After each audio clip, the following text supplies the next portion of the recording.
Hi, everyone. Welcome to High on Impact, episode 4. High on Impact, a podcast where we bring to you unfiltered insights, real stories from change makers who are transforming lives at the grassroots level. In today's episode, we are diving deep into a topic that every social entrepreneur and NGO founder needs to master: fundraising. How do you raise funds without burning out? How do you get CSR partners to notice your work? And more importantly, how do you build long term, meaningful donor relationships? To decode all this and more, we have with us someone who's truly high on impact herself, Ms. Bhagyashree Lodha, a seasoned CSR and fundraising consultant based in Mumbai. Bhagya brings a powerhouse of experience in strategy, stakeholder engagement, and mobilizing funds at scale. She's worked with top CSR brands like Capgemini, DHL, Schneider, SAP, Bain and Company, and BPCL, as well as with the frontline nonprofits like Magic Bus, Pratham Infotech, Arpan, and many more. From building partnerships to unlocking CSR funds, she has been quite the force behind success of many impactful organizations. So if you're a passionate change maker listening to this and looking at scaling your organization, grab a notebook right now because this episode is going to be power packed with real actionable fundraising wisdom. Hi Bhagyashree, welcome to NGO Story. Hi, thanks for having me. Thank you so much for joining us. This topic is, everybody's favorite in the social sector. All of us, we have been facing challenges here. So my personal favorite, and I welcome you here, and really looking forward to, sharing the wisdom around this. So, Bhagya, to set the context, most nonprofits they struggle in the so-called, perfect CSR pitch readiness. So, what do you think are, a beginner's kit or the steps that an NGO founder or a social entrepreneur should follow when they start on their fundraising journey? So, is there a beginner's kit to start from, some networking platforms, to learn from, synergize, and any fundraising channels for small to mid-sized nonprofits, be it grants, be it through crowdfunding, be it through the retail fundraising? So, how they should decide what to focus on and to avoid some mistakes at this stage. So, a couple of questions together. Yeah. Yeah, sure. So I think it's a very interesting question because at times what happens is we, as in, grassroots organization are so busy in, juggling with our operations, day-to-day operations and, making sure that we sustain.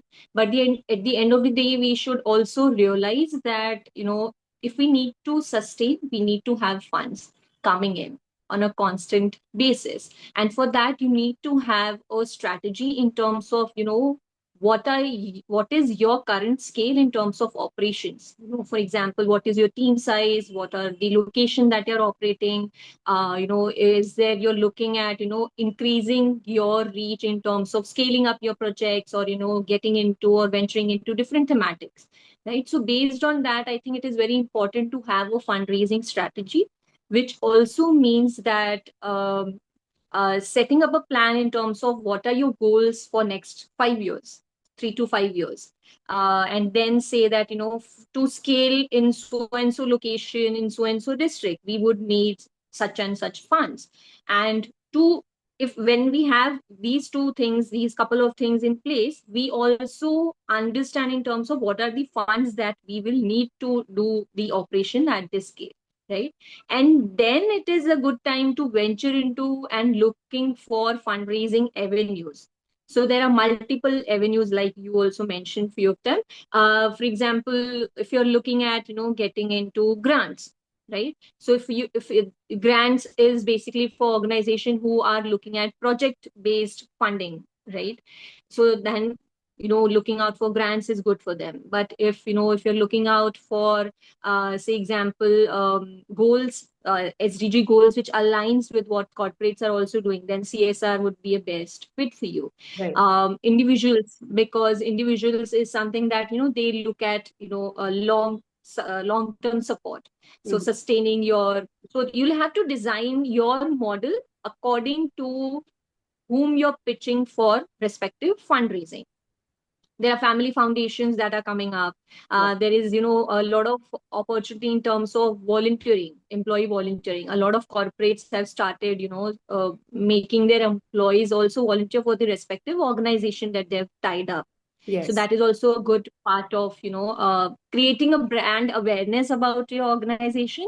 And I think crowdfunding platform may or may not work for a lot of organization, be it especially for grassroots and, beginner organization, but it is a good platform for any organization to build an awareness and do a free marketing, because of, because it's, digital crowdfunding that is happening. So, the kind of advertisement and marketing goes beyond that. Behind that, it is very important that one needs to have a placeholder in terms of any of the crowdfunding platforms that are there. Mhm. So coming back to your question, where we can look out for resources. So there are multiple, websites like Give India, Keto Milap are the crowdfunding platform. CSR Box, NGO Box is something that, they can go and look out for latest Outlook report. They release a CSR report every year.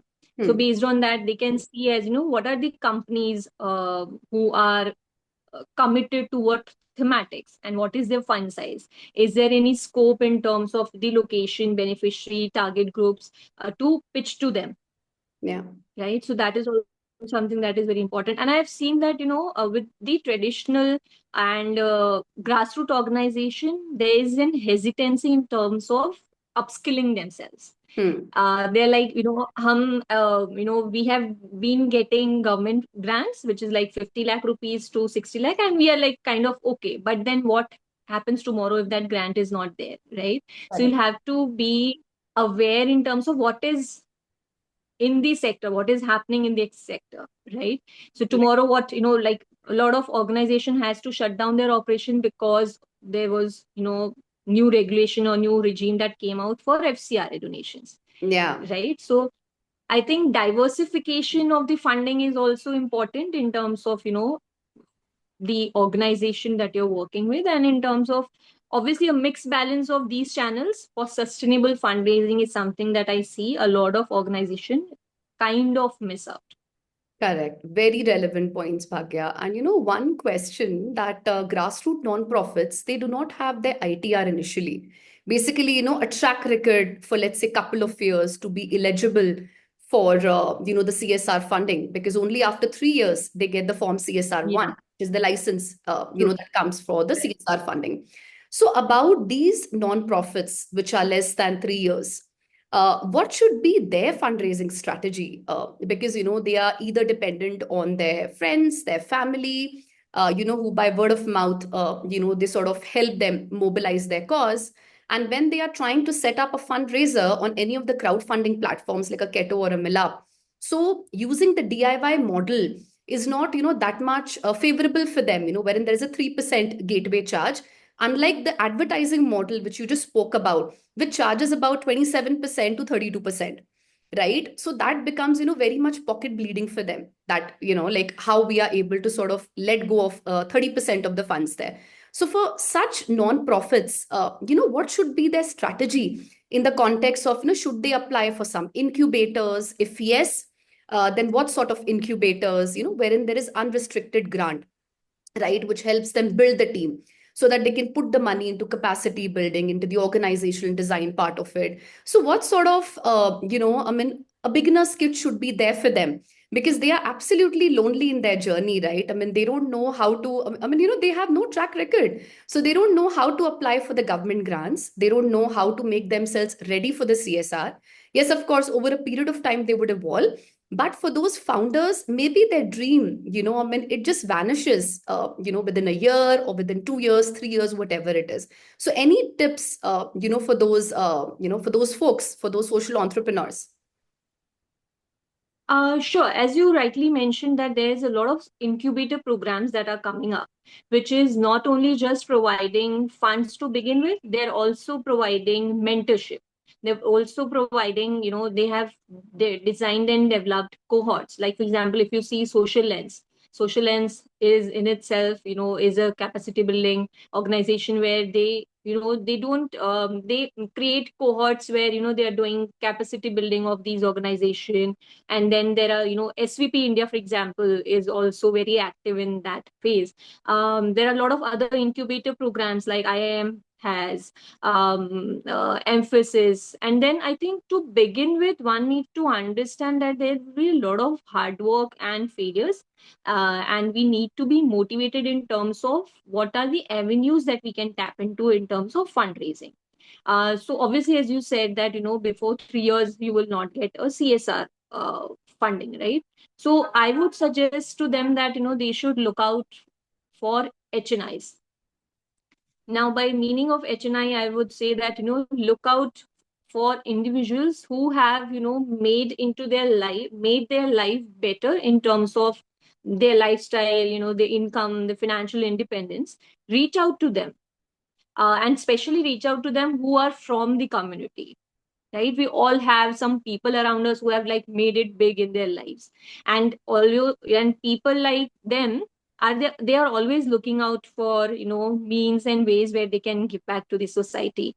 Right, we all see that there are heroes from respective villages or local communities stating that I've come from this community and I would want to give back. So tap into those networks, get in touch with them. You can design your models accordingly. Like, for example, if an NGO is working in education, so reach out to them saying that there are 10 girls who would need like 5,000 each for a year, like, which is 50,000. If Hmm. you could adopt the education expenses of these girls for a year, so then it's only 50,000, right? And they can give it in a maybe installment or that kind of a thing.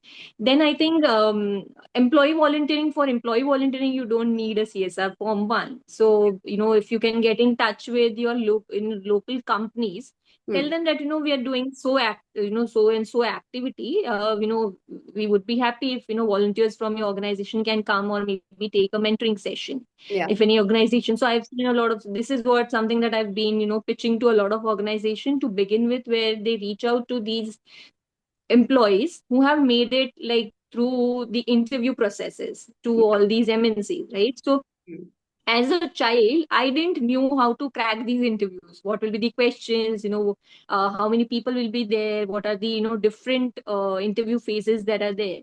So maybe asking them if they could come and mentor. So then these again become a brand ambassador of these organization. Correct. And when they go back and talk about the work that the grassroots organization is doing, Hmm. it opened a lot of door in terms of opportunities. Or maybe then you can get in touch with them if they would be interested in payroll giving, so they get salaries every month. Would they be Right. interested in giving out just 1,000 rupees to us as an organization? Or say that there are children who needs meal, we are providing midday meal, or we are providing meals to them when they come to school, and this is what their cost. Or their schools are opening up, this will be for their stationary kits. So Correct. it needs to be very strategic in terms of how you can modify and how can you make it relevant, and what kind of how do you make the other person convinced about the work that you're doing, Yeah. and why what you're doing is important, and why the need and support is required.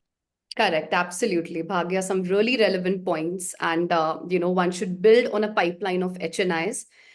If you want to know how to start off, basically, the social entrepreneurs listening to this, there is something called as LinkedIn Sales Navigator, which gives you a free access for about 2 to 3 months for nonprofits. And there are platforms like Eka Impact. This really brands the work of grassroots nonprofits. They already have a platform inbuilt wherein they help you pitch your cause, and this is again unrestricted funding there. And yes, the employee volunteering vertical wherein you can reach out to the local companies, and because a lot of these companies, they already have a predefined budget which is leveraged through a platform called Benevity, and the nonprofit has to be onboarded on this platform and invite them to your events, to your fundraisers. I mean, just invite them for simple engagement. So this could be one of the Yeah. strategies wherein they come, they see the on ground impact, and this is how they can relate to your cause, and they may become your long term funders. So yeah, very relevant points, Bhagya, there. I would move on to that. How important is fundraising how important is storytelling in fundraising? And how can founders craft a compelling narrative that emotionally, rationally, purposefully, connects with the donors or with the investors? Because a lot of nonprofits, they undermine the value of creating a storyboard, storytelling, testimonials. I mean, time and again, everyone talks about it. बहुत ज्ञान available है, but still they are not sort of able to implement this. So what is your take on this? I think, as you said that, a lot of organization doesn't understand the importance of storytelling, and they don't even understand why storytelling is required. हम तो बहुत अच्छा कर रहे हैं काम grassroots पे, we have gotten so many awards, so many, uh, media articles have, covered us and all of that. But then at the end of the day, these are all humans. We all are humans, right? And what connect us is emotions, right? So emotions, when you tell a story, it strikes chords of emotions. Yeah. And it also says in terms of uh, why we are doing what we are doing. So when we are telling a story, it kind of, touches that human side of us where we feel like, yeah, this is something is, I never thought about it. Or maybe I didn't knew that, people at the grassroots or people in the villages are struggling just to get access to a clean water. Correct. Right. And because of that, they're getting, diseases and suffering. And then because they do not have access to healthcare, they, just die. Right. So I think, it's very important to also, while you're doing fundraising, making sure at the back end that you are, whatever work that you're doing, you're documenting it. And documenting in not just saying that, these are the target group, these are, this is the name of the goal that we have, make an impact on. No, that is not impact. Impact could be, counted in terms of numbers and in terms of the qualitative impact and intervention that we've created in that person or in that community's life. So how have you made an impact in terms of uplifting that community altogether? Right? And that will bring in saying that, talk about story in terms of numbers. So for example, the other day I was speaking to one of the organization who was working on women empowerment, and they're like, कि हम क्या story बात करेंगे, because obviously everybody knows that women needs, support, and they are enabled enough, but they need empowerment, they need some support. Correct. So I said to them clearly that, how many women in India are working? Not about urban part of the country, talk about rural part of the country. We all know that women are enabled enough, right? It's just that they don't know, or they just lacking that 1% of support which will tell them that, yes, you can do it, or this is how you can do it, and they will see that all of them are just flying, right? So I think, talk about, that in terms of, say for example, I'm just giving a tentative example, say that, 60% of women in rural parts of India are still struggling with getting a support in terms of financials, or they couldn't access to loans, right? And because of that, they're not being able to create a livelihood for themselves. Correct. Now, this is something that would interest me as a speaker, right? That 60% of women are not being able to powerful get. problem statement there. So yeah. Exactly, right? So that will just open my eyes, like what it is, like 60% of women, that is like, it will blow my mind. Correct. So talk about that in terms of which will like create a goosebump in the other person listening to you. And it comes when you are very passionate about the work that you're doing, so it just reflects in your eyes, the eyes will twinkle when you talk about it. And back it with numbers, share a lot of case studies in terms of the impact in terms you've created. It couldn't be just in terms of number, it could be in terms of, like for example, Pratham does a great work in uplifting the education and reading and writing skills of students, right? So they can say that, we've impacted around 10,000 students, and they have, they were dropping out, but we have retained them in the school. But I think the impact that we will connect will be that, they were not being able to read, fifth grade student were not being able to read second grade English. Correct. But now with our intervention, they can read it. Right? Now, this will again trigger some emotion saying, this is the impact that we have created, and then back it up with numbers. Correct. Show testimonial, it could be in various forms, written form, video form. So we all are, video person, and with Instagram and, everything, we all know now that, create stories. You don't have to have hire a professional photographer, but you can do it on your phone, asking the community or, someone from the beneficiary talk about the work that you're doing in their local language, and then you can put it a caption on it. So I Right. think real stories, testimonials, also talk about the supporters who are your supporters throughout the journey. Yeah. Take a video of themselves, as in terms of what impact you've created, how was it working with you as an organization, how were they feeling, Yeah. what were their experience working with you, so that everything boils down to the kind of weaving into words, weaving together into a Correct. paragraph, saying that this is the organization who is doing this and we are supporting them, we would need more support from your side. Correct. So Absolutely. yeah. So yeah, they should be looking at social media as a very powerful platform, and उसपे meaningful Yeah. posts डालना, testimonials, feedback. It could be from the headmasters of school. It could be from your direct beneficiaries. It could be, from anyone who's a part of the ecosystem is like so very much important. And ज़्यादा खर्च करने की जरूरत Yeah. नहीं. You can hire interns, you can get volunteers, or maybe mobilize your own community जो आपको help कर पाए इसमें. And yeah, so I think, that would Correct. really make your storytelling very powerful. So, Bhagya, one thing there. So now CSRs, they are not just funders anymore. I actually, found this post very interesting, what you had posted on LinkedIn sometime back. They are co-creators of change, right? So CSRs are not funders anymore. They are Yeah. creators of change. So NGOs must speak their language. They must show results. They must innovate. So yeah, my question to you is how we can act on this, right? So, how to do this, how non-profits can see them as impact investors who are looking for an ROI, right? So how to sort of speak their language. So yeah. Yeah, so I think it is like a marriage where it's not only two people who are getting married, it's two families who are getting married, Wow. and that Love too that is for collateral. the benefit. Yeah, so I think that is, and that with this marriage, I think the community will be benefited. At the end of the day, it's like the community who is our focus, right? For the CSR as well, and for the organization as well. So I think it's very important that we see them as our partners, as our co-creators, in terms of they're not just giving us funding, they also wanted to be involved on a day-to-day basis. So how do you, if someone is coming into your family, how do you welcome them? How good are you as a host is also very important, right? Do you make them as part of your family? Do you make involve them in your day-to-day conversation?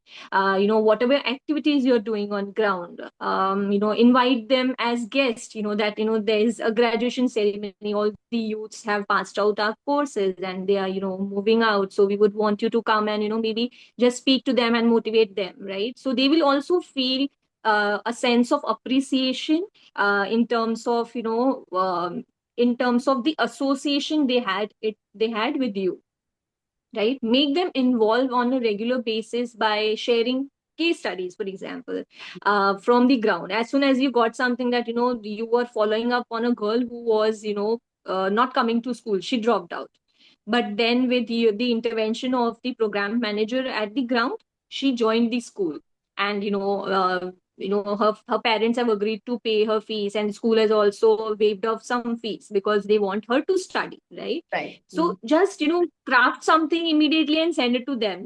We had this discussion, for example, like Neha, I had this discussion with you, remember talking about this girl Shruti, who is like, was dropping out. She was not coming to school, but then we've managed to get her back to school. And, Yeah. we thought, you will also be very happy in terms of knowing about that. So we just thought of updating you.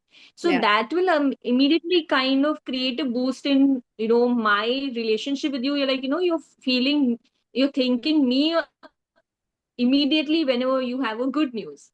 Right. right? Or any challenges that you're facing, they are more than happy to help you in terms of, how you can navigate challenges. It's Hmm. not that only sharing good news with them. Be Yeah. very transparent in terms of whatever challenges you're facing. Hmm. Because at the end of the day, everybody understand that, not everything can go right on the feet. It could be anything. Yeah. Be very transparent. We couldn't complete our targets because of so and so. There were, some issues in the community that the school has to shut down, and because of that we couldn't conduct our sessions. We Yeah. would need, we would be able to do it by taking extra classes from the school, or maybe asking the students to come down early or stay after the classes. Yeah. Be very transparent. Hmm. And I think one another thing is financials, in terms of how up to date are you in terms of utilization of the funding. Yes. Yes. Because you have to keep them updated in terms of where the utilization is looking at. Yeah. How much funds has been utilized, because at the end of the day they are also answerable to somebody, right? Yeah. Hmm. To just mitigate the chaos, and to Yes. not everybody likes chaos, like nobody likes chaos at Nobody the likes. It's very very true. moment. Hmm. Yeah. So if you'll just go and tell them in the month of January or February, like, no, this is the unutilized fund that we have, and now what do we do? Can we do this or that, right? So Hmm. nobody likes those kind of surprises. Be Yes. very transparent that, no, we think that we will not be able to utilize this funding, or we are going over budget Yes. in this line item. And tell them the reason that why we couldn't utilize it, or why we are going over budget. Obviously there is a scope of adjustment and everything. Yeah. So I think that is very important in terms of creating relationship. Think of it as, you creating a relationship with your friend or a family member, Yeah. right? Or a guest coming to your house. Hmm. How what are the efforts that you're going to make in terms of not you as a person, but also you as an organization. Yeah. Invite them in whatever events that you're hosting. If you have a budget in your admin cost, then maybe organize the event where you call all your supporters, and Correct. just be grateful about the support that they have supported over the years. Right. Mention them in the report.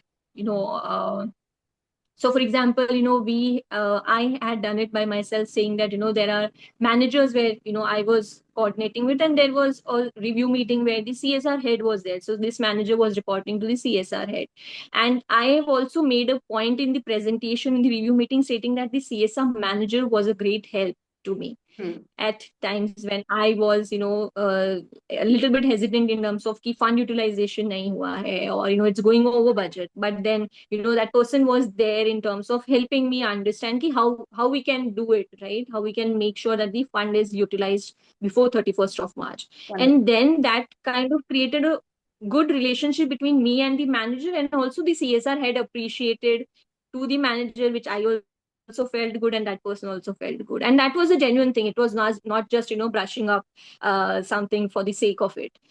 So I think just small things that you can do and you do as a person to maintain a relationship with the other person. So think of it as two entities who are coming together. So yeah. Absolutely, some very relevant points. And a lot of times ना non-profits के पास एक standardized impact report format नहीं होता है. They don't look into Exactly. these small things that they have to keep their stakeholders in loop. अगर CSR को 31st के पहले UC चाहिए तो please inform them. Keep them in loop कि हम लोग Hmm. so and so date पे करेंगे. So just like for a non-profit, you have your internal compliance team. Just like that, CSR also has the compliance team, and they also have to submit their things there, right? So it is very important for you as a non-profit to sort of ensure this. Okay, I'll just jump to the next question. Bhagya, a lot of non-profits, especially the grassroots ones, do not have a defined fundraising resource budget, right? वो किसी consultant को afford नहीं कर पाते हैं, किसी को रख नहीं पाते हैं. So how to mitigate this challenge and also ensuring that they have a steady pipeline of talented individuals who can provide consultation skills at a pro bono initially, and then also map the need for this resource in the CSR budget. So how to do the allocation, without burning holes in the pocket and being able to sustain the resource? Because हम ना तो tech budget रख पाते हैं. A lot of non-profits, they do not have a defined tech budget. They do not have a fundraising resource budget. So if we can just pick on the fundraising resource budget, that what sort of strategy, to share that? Sure. I think hiring interns, uh, that is a great way that a lot of organization do not understand the intensity of having interns within helping your organization to raise funds. And now these interns should be not just who are looking out for internship. They should be very passionate in terms of the cause that you are working on, right? So having interns, so you'll have to just give them a stipend, minimum stipend that you could give to them. Or maybe say that it could be a success fee model where you can give them a certain percentage of the funds that you're going to raise.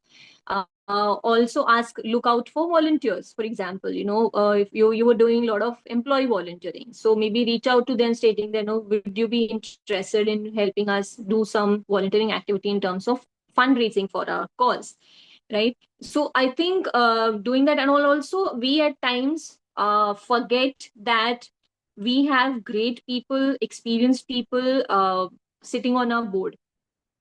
We do not tap into their networks, because whenever we have all the organization, make sure that they have senior people on their board who have some networks in this society, in the sector.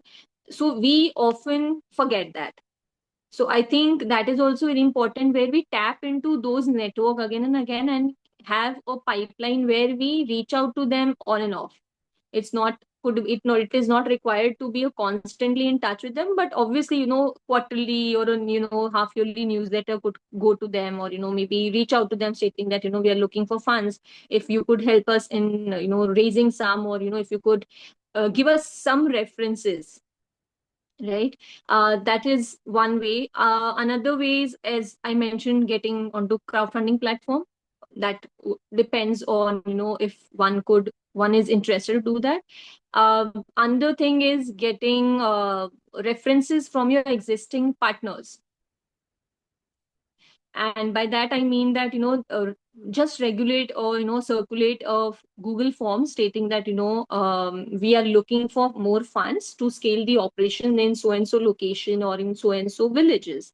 It will be great if you could refer us in terms of any other CSR managers or heads, in terms of who would be interested and who is working on the same thematics, right? So because it's a close knit community, everyone will be able to give you at least couple of references to which you could get into. And when you go with references, it is like it is coming from a sense of confidence and credibility. So then your doors again is opening up for you to have a conversation with them.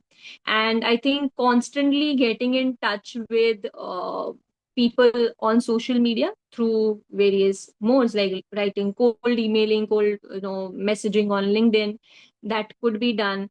I think attending conferences, workshops, meetups is very important, where you get a chance to meet and interact with other social sector professionals. And I think one thing that I'm experiencing and hearing a lot from other organization is that both the organization are just working, are operational at 5 kilometers radius from each other, but they don't know each other, right? Where this organization was saying that I didn't have a, they had some interest in terms of funding, but they said that to the funder they couldn't accept the funding because they didn't have the team size and bandwidth to take that kind of funding. But then this NGO is just like 5 kilometers away, who is doing kind of a similar work, who has a team, who has expertise, but because these two NGOs are not connected, they couldn't refer it to them, right? So I think as an organization, we don't have to compete with each other. We have to work in a collaborative way, where if I come across of any funding, and if I'm not being able to do, or if I can do it only 50% of it, let's just collaborate and do it 100%, right? And then it's kind of again how you build relationship with don't think anyone in the social sector, because we are not competing for profits, right? कि हमारे pocket में कुछ आ जाएगा. It is at the end of the day, if we just think and feel that it is for the community, that is our only goal, then I think a lot of things start falling into place. So yeah.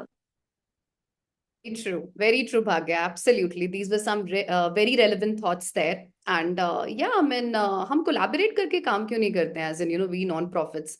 Why do we have to keep thinking to reinvent the wheel? Like the way Bhagya said that, अगर आपके लिए वो CSR relevant नहीं है, आप किसी को refer कर दो, right? So maybe for the other non-profit, it would be more relevant. And there are many groups which encourages stronger conversations. There is NGO fundraising group by Dhaval. There is Beat Force. NGO Story का भी अपना network है. So there are many groups wherein you can benefit from each other. Khali, we need to take the first step to collaboration, right?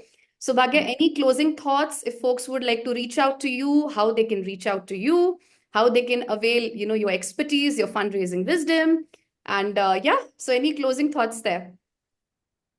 Yeah, just couple of things. Start building a network.